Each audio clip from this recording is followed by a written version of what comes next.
வசனம் சொல்லுது பிலிப்பு 4:13, என்னை பலப்படுத்துகிற கிறிஸ்துவினாலே எல்லாவற்றையும் செய்ய எனக்கு பலனுண்டு. நம்மளுடைய வாழ்க்கையிலையுமே நம்ம செய்ய நினைக்கிற காரியங்களை செய்யத்தக்கதான திராணி இல்லாமல் இருக்கலாம், அந்த சக்தி நம்மகிட்ட இல்லாமல் இருக்கலாம். பிலிப்பு சொல்கிறாரு பார்த்தீங்களா, என்னை பலப்படுத்துகிற கிறிஸ்துவினாலே நான் எல்லாவற்றையும் செஞ்சிருவேன்.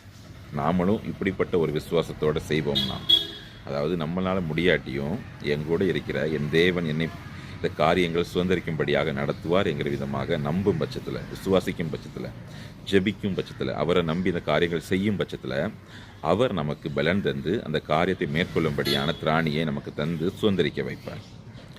தேவன் நம்ம கூட இருந்து அந்த காரியத்தை செய்யும் பட்சத்தில் அந்த காரியம் நமக்கு இலகுவாக இருக்கும். அந்த காரியத்தை சுதந்திரிக்கத்தக்கதான திராணி உள்ளவர்களாக மாறுவோம். அதனால் நம்ம விரும்பலாம், நம்ம ஆசைப்படலாம், ஆனால் அந்த தகுதி நம்மகிட்ட இருக்குமானும் பார்க்கணும்.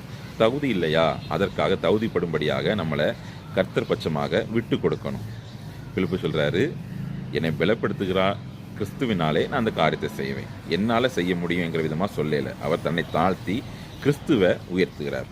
நாமளும் நம்மளை தாழ்த்தி நம்ம தேவனை உயர்த்தும் பட்சத்தில் அவர் நம்ம கூட இருந்து நமக்காக செய்கிற காரியங்கள் பயங்கரமாக இருக்கும். விட்டு கொடுப்போம். எந்த காரியமாக இருக்கட்டும், கர்த்தருடைய பெரிதான கிருபையில் அந்த காரியத்தை மேற்கொள்ளும்படியாக கர்த்தர் இந்த நாட்களில் அவங்க எல்லாரையுமே நடத்துவாராக. ஆமென்.